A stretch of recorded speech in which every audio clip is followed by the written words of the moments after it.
नमस्कार। पक्ष विपक्ष में आप सभी का स्वागत है। मैं हूं आपके साथ नलिनी सिंह पालीवाल। इस साल होने वाले लोकसभा चुनाव के लिए देश भर की सभी पार्टियों ने तैयारियां शुरू कर दी हैं। चुनाव को लेकर कई पार्टियों ने ताल ठोकना भी शुरू कर दिया है।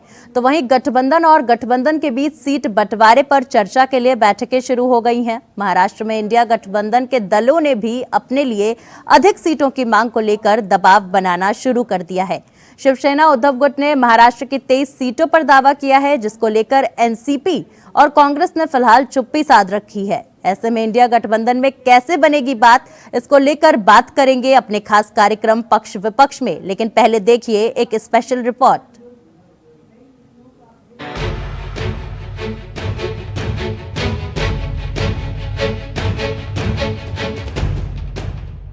महाराष्ट्र में शिवसेना उद्धव गुट के 23 लोकसभा सीटों पर दावे के बाद एनसीपी पवार गुट और कांग्रेस में खलबली मच गई है।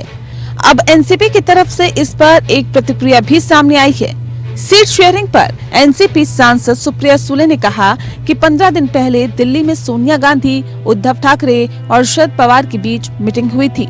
उस मीटिंग में सीट शेयरिंग की काफी बातें साफ हुई थी। अगले 8 से 10 दिन में आप तक भी जानकारी पहुंचा दी जाएगी। इस बीच शरद पवार गुट के प्रदेश अध्यक्ष जयंत पाटिल ने भी इस पर टिप्पणी की है। पाटिल ने कहा कि अगले 1-2 दिन में सीट बंटवारे की तस्वीर साफ हो जाएगी। दिल्ली में तीनों पार्टियों के वरिष्ठ पदाधिकारियों की बैठक हुई है। मैंने सुना है कि दिल्ली में कांग्रेस पार्टी के अंदर कुछ बैठकें हुई हैं। मुझे उम्मीद है कि तीनों दल एक बार फिर साथ बैठेंगे और इस सप्ताह के भीतर सब कुछ तय हो जाएगा।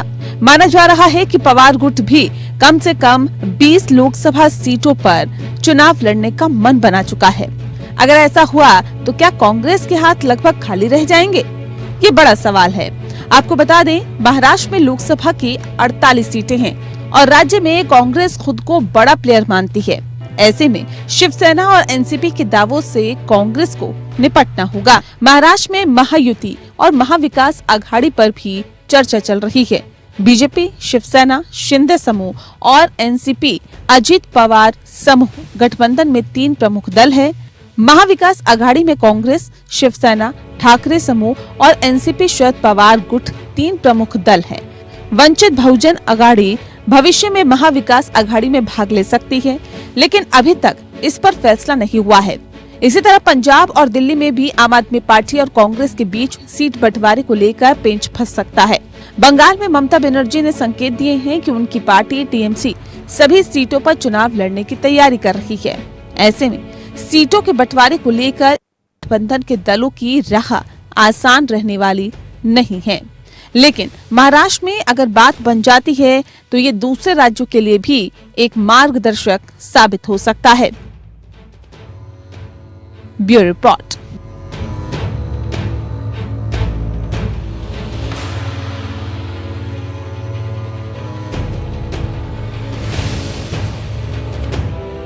लोकसभा चुनाव बेहद करीब हैं। ऐसे में इंडिया गठबंधन तो उभर कर आ गया, लेकिन गठबंधन में सीट शेयरिंग पर बात हमेशा फंसती नजर आ रही है, चाहे वो बंगाल हो, मध्य प्रदेश हो या फिर उत्तर प्रदेश और अब महाराष्ट्र। तो आज इसी पर बात करेंगे कि गठबंधन में क्या सीट शेयरिंग पर बातचीत बन पाएगी, क्या वाकई गठबंधन बुखरता के साथ 24 में खड़ा हो पाएगा बीजेपी के खिलाफ। इसी पर बात करेंगे पक्ष विपक्ष में। हमारे साथ बातचीत करने के लिए खास मेहमान जुड़ चुके हैं। तो आइए सबसे पहले आप सभी का खास मेहमानों से मैं परिचय करा दूं। हमारे साथ बीजेपी प्रवक्ता अभिषेक मिश्रा जी हैं। अभिषेक मिश्रा जी, बहुत बहुत स्वागत है आपका।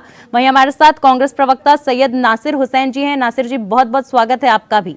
वहीं हमारे साथ शिवसेना उद्धव गुट से प्रवक्ता संजय द्विवेदी जी मौजूद हैं। संजय द्विवेदी जी, बहुत बहुत स्वागत है आपका। वहीं हमारे साथ एनसीपी अजित पवार गुट से प्रवक्ता हाजी मुकलेश शेख जी मौजूद हैं। हाजी जी, बहुत बहुत स्वागत है आपका। देखिए, सबसे पहले संजय जी, मैं आपके पास आना चाहूंगी। 48 में से 23 सीटों पर आप लोग दावा कर रहे हैं, क्या लगता है ये दावा इतना आसान होगा? 23 सीटों पर बाकी जो गठबंधन वाली पार्टियां हैं मान जाएंगी? हमारी इंडिया जो हमारा अलायंस बना है, इसकी 3-4 मीटिंग ऑलरेडी हो चुकी है जी। और जहाँ तक सीट शेयरिंग की बात है, जब हम लोग आपस में बैठेंगे, एनसीपी, कांग्रेस, शिवसेना, उद्धव गुट, देखिए हमारा जब चुनाव के बाद जो गठबंधन बना था, वो गठबंधन हमारा आज भी नहीं टूटा है। और हम सभी नेता, जितने हमारे बड़े नेता हैं, वो आपस में बैठ के इस चीज को सुलझा लेंगे इसमें कोई दिक्कत नहीं। लेकिन हाँ, जो मुझे लग रहा है कि भारतीय जनता पार्टी, शरद पवार जो टूटे गुट है, अजित पवार जो टूटे हैं, इनका गठबंधन कैसे होगा, भारतीय जनता पार्टी को इससे विचार करना चाहिए। हमारे लिए कोई दिक्कत नहीं, हमारे लिए सीटों गठबंधन बिल्कुल आराम से हो जाएगा, कोई दिक्कत नहीं होगी। भाजपा इस बार 2024 में सत्ता पे नहीं आ पाएगी, जनता उनको नहीं आने देगी। ये विपक्ष की बात नहीं है, जनता की बात है। जिस तरह से महंगाई, बेरोजगारी और तमाम मुद्दे, तमाम चीजें आ रही है, तो जनता खुद ही चुनेगी भारतीय जनता पार्टी को क्या सरकार के लिए। जी अजीत जी, देखिए संजय जी ने बात साफ तौर पे कह दी है कि पार्टी गठबंधन कर लेगी और गठबंधन में सीट शेयरिंग भी हो जाएगी। आप लोगों की क्या रणनीति है, क्योंकि देखिए एनसीपी भी 20 सीट की डिमांड कर रही है कहीं ना कहीं।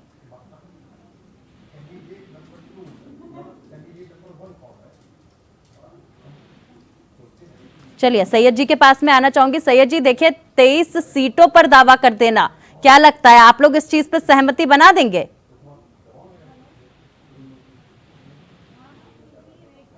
अभी हमारी अलायंस की काफी मीटिंग हो रही है और मेरी आवाज आ रही है आपको? हेलो जी जी, मैं आपको सुन सकती हूँ। तो हमारी मीटिंग रेगुलर हो रही है और अलायंस में हमारी कोई मुश्किलात नहीं है और हमारी बातें चल रही है। जो भी मुश्किलात है महायूति में, उनके पास इतनी मनमुटाव है कि सीबीआई और ईडी की डर और भाव दिखाकर उनको चुप कराने का काम किया जा रहा है।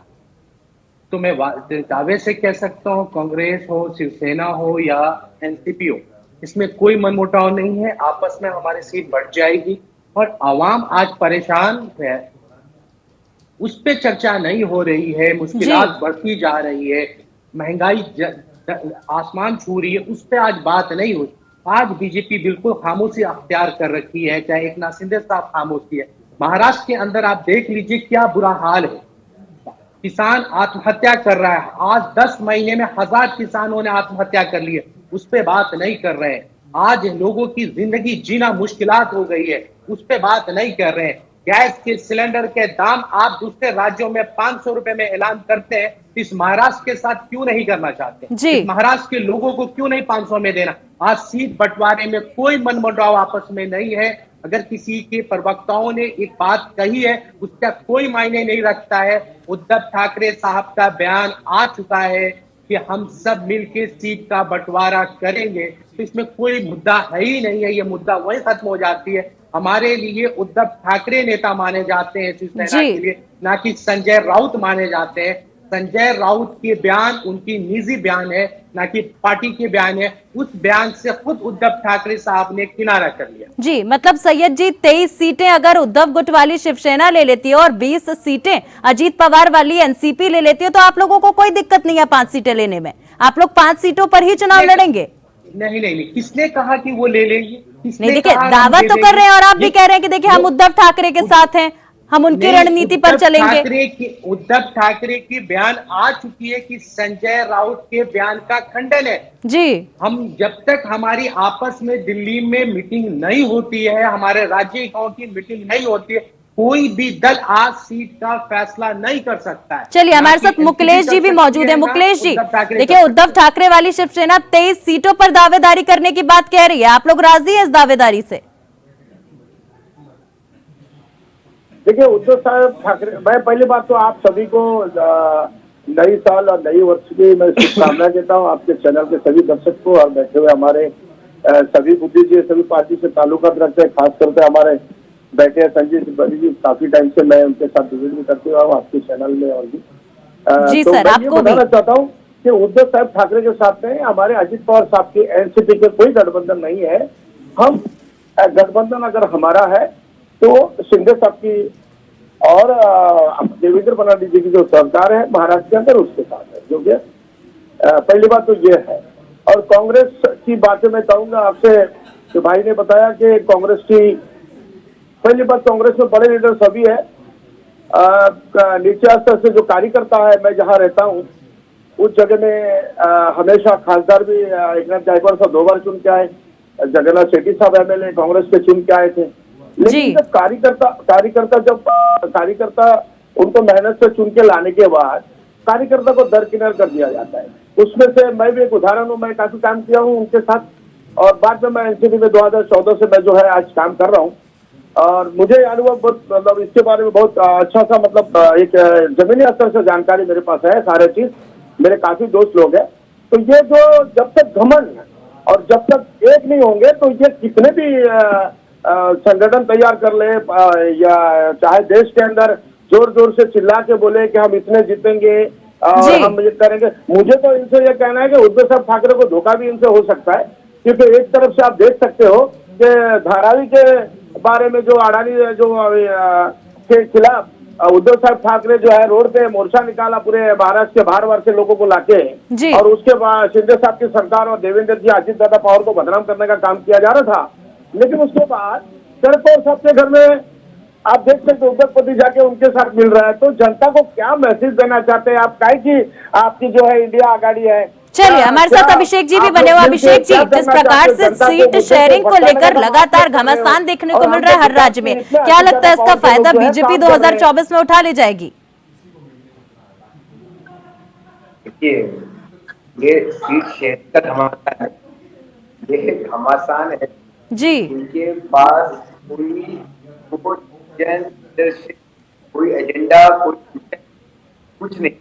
मैं आपसे एक प्रश्न पूछता हूँ, एक शिवसेना उत्तरगढ़ की नेता, एक कांग्रेस महाराष्ट्र के नेता जी, महाराष्ट्र के डेवलपमेंट, महाराष्ट्र के विकास एजेंडा कोई की बात की हो, एक नहीं मिले।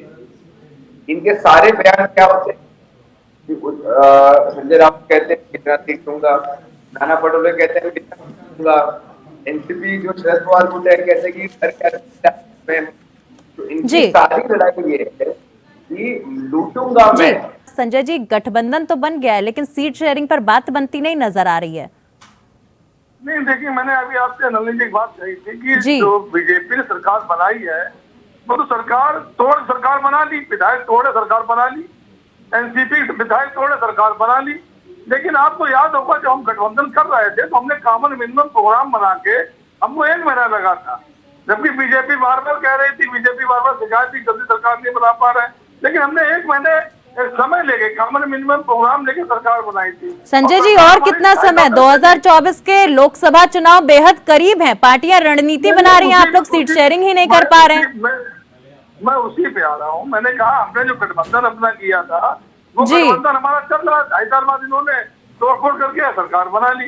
अब हम उसी तरह हमारा प्रयास निरंतर हमारे में बैठकें चल रही है, और निश्चित आप जान लीजिए कि हमारा गठबंधन 48 सीटों का हो जाएगा और किसी सीटों पे लड़ेगा, ये बिल्कुल निष्पक्ष रूप से हो जाएगा, इसमें कोई एक रिफाइनमेंट नहीं हो। लेकिन सबसे बड़ी समस्या एनडीए के पास नहीं है, इंडिया के पास सबसे बड़ी समस्या है एनडीए के पास कि वो शिंदे कितनी सीटें देंगे, अजीत पवार कितनी सीटें देंगे, इसके बाद बीजेपी कितनी सीटों पर लड़ेगी।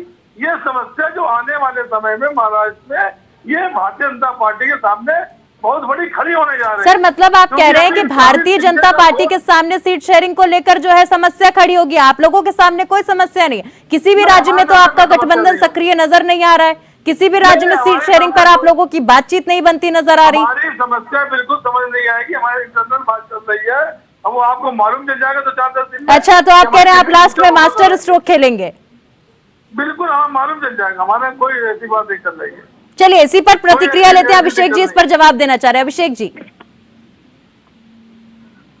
हेलो, आपको आवाज आ रही है? जी अभिषेक जी, हम आपको सुन सकते हैं।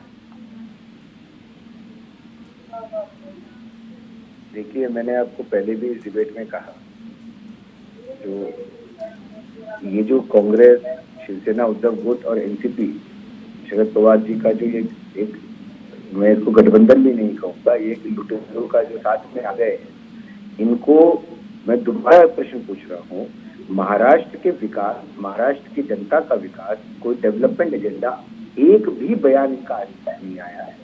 ये हमेशा इनका यही बयान होता है कि संजय राउत कह रहे हैं कि हम सीट लेंगे, वहां पे शरद पवार कहते हैं कि नहीं सब मैं तय करूंगा, नाना पटोले कांग्रेस महाराष्ट्र अध्यक्ष कहते हैं कि नहीं कांग्रेस पार्टी लीडिंग पार्टी है। कांग्रेस का नाना पटोले का यह बयान था कि शिवसेना गुट के ज्यादातर विधायक सांसद छोड़ चुके हैं, उनके पास तो अब 23 सीट मांगने का हक नहीं है। चलिए मुकेश जी इसी बीच कुछ कहना चाह रहे हैं। मुकेश जी। आपने जो कहा अभिषेक जी ने, मैं वही कहना चाहता हूँ कि कांग्रेस के अंदर जो लोग हैं वो उनकी तालमेल ठीक नहीं है। जो नाना पटोले साहब की बयानबाजी है वो सभी कार्यकर्ताओं को जो है तकलीफ और आहत होती है, क्योंकि नाना पटोले जी के जो ठीक है उनकी कांग्रेस के विषय में मैं नहीं आऊंगा, भाई साहब बैठे हैं, कुछ समझदार है। मेरा ये कहना है कि अजित पवार साहब सक्षम है, कार्यकर्ता और जनता उनके साथ है, और आने वाले समय में ये जड़ तर मर से कुछ चलने वाला नहीं है। जमीनी स्तर से जो है काम करना चाहिए सभी लोग मिलके, और जनता के हित के लिए, किसानों के हित के लिए जो काम आज चल रहा है हम लोग कर रहे हैं। कम समय में वो चीजों में हम लगे, कार्यकर्ता जो है अपने अपने गलियों में अपने अपने क्षेत्र में काम कर रहे हैं। हम आने वाले समय में 2024 में अच्छा रिजल्ट देने वाले हैं, हमारे सभी खासदार चुन के आने वाले हैं, और हम सब जो है अपने हिसाब से काम कर रहे हैं, और यही मेरा कहना है। और हमारे साथ सैयद जी भी बने हुए हैं। सर सैयद जी, देखिए 15 दिन पहले पार्टी मीटिंग की गई थी, उसमें सोनिया गांधी, उद्धव ठाकरे और शरद पवार मौजूद थे। ऐसे कयास लगाए जा रहे थे कि सीट शेयरिंग को लेकर जल्द ही दावे आ जाएंगे, जल्द ही सीट शेयरिंग हो जाएगी, लेकिन अभी तक कोई फैसला नहीं सामने आया।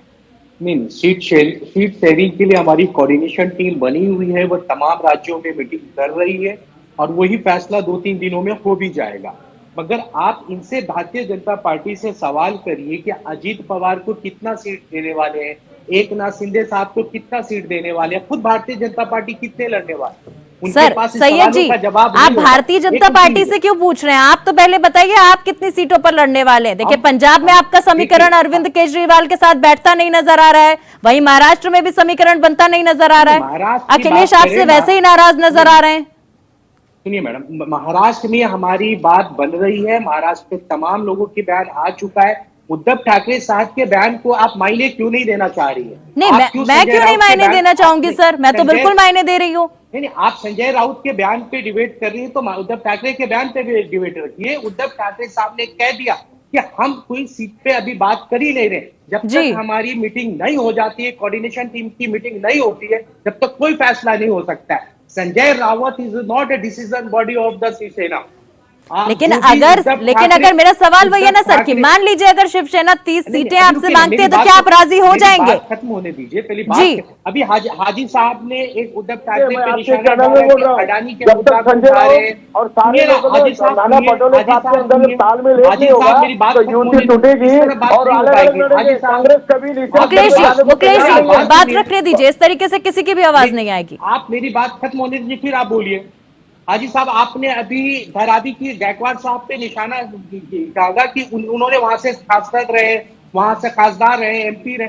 आप बताइए, आज पूरे धारावी को बेच दिया गया, उसके लिए आपने आज सवाल उठाया? आपने उन गरीबों की आवाज। सर मैं सीट शेयरिंग पे सवाल पूछ रही हूँ, आप लोग धारावी को बेचने पर जा रहे हैं, इस तरीके से थोड़ी जवाब मिलेगा। कांग्रेस के महाराष्ट्र के लोगों ने। सैयद जी, सीट शेयरिंग है मुद्दा, धारावी मुद्दा नहीं है, मुद्दे पर वापस आइए। पहले वो सुधारिए। कांग्रेस सबसे बड़ी पार्टी है महाराष्ट्र में, हम सबसे ज्यादा सीटों पे चुनाव लड़ेंगे।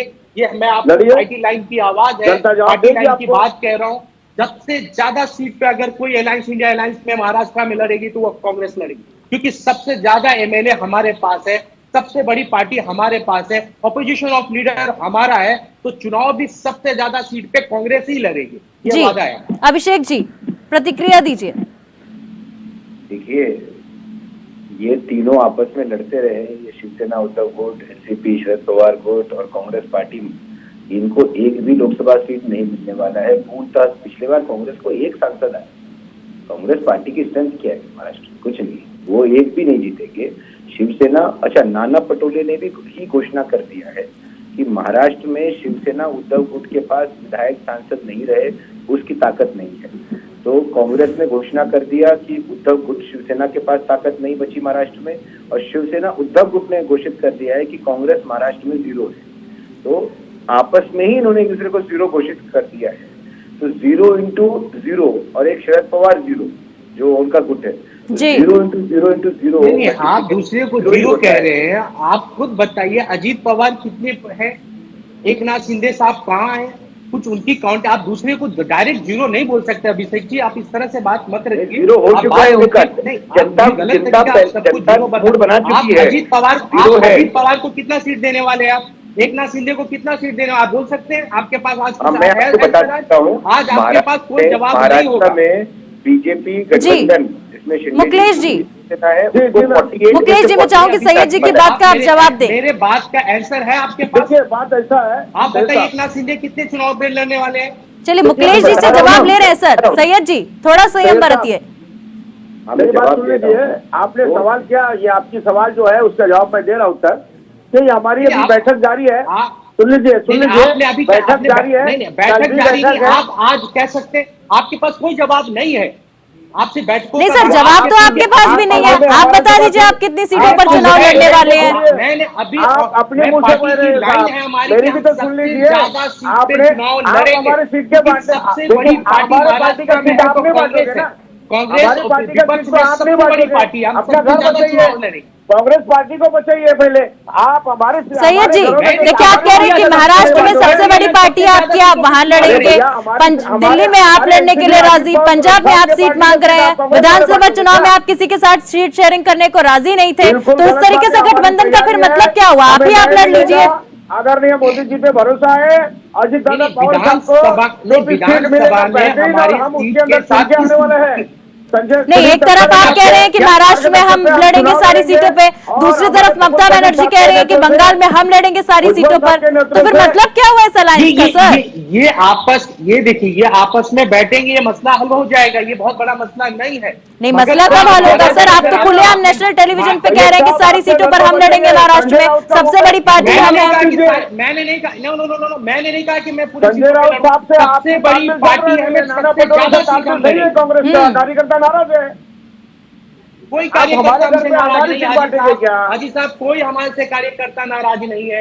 आज आपको निकलना सैकड़ों लोग मुश्किल हो रहा नाराज है, हैं। आप लोगों को अपने मैं क्षेत्र में आपको जाना बता रहा हूँ, मुश्किल हो बैनर रहा है। देखिए, आप पोस्टर बयान देखिए, कर रहे हैं। आपके आप कांग्रेस मुंबई की के चिंता आते न करिए, चोरचा गायकों आप का अपनी फोटो नहीं पार्टी डालते। की चिंता करिए। कार्यकर्ता आप जो है, कांग्रेस की चिंता मत वर्चस्व करिए, गायकों का प्लीज आप फोटो, अपने नाना पार्टी पटोले की का चिंता फोटो तक नहीं करिए। डालते, आपकी ग्रुप पार्टी ऑफिस हो रहा कहाँ है। है कुछ पता नहीं है अभी, सिंबल आपके नहीं, पास नहीं, है नहीं, या आप नहीं जोर है जोर पता से नहीं बोलेंगे है। कि मैं अच्छा हूँ, मैं कई अच्छा हूँ, पार्टियों से चलेगा। टूटे हुए दल जनता की के सरकार है, जनता वो हमारे हमसे साथ बात है, नहीं कर सकती। और जनता ही चलिए संजय द्विवेदी जी हमारे साथ है सर, वक्त का अभाव है, इस तरीके से चिल्लम चिल्ली से किसी की भी आवाज नहीं आने वाली। संजय द्विवेदी जी देखिए, संजय राउत जी का एक बयान आया कि कांग्रेस को जीरो से शुरुआत करनी पड़ेगी।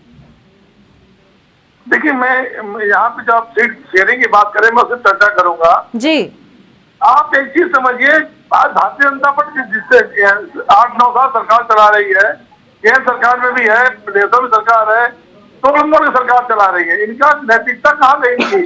जी। आप किसी पार्टी को तोड़ लीजिए, सरकार बना लीजिए।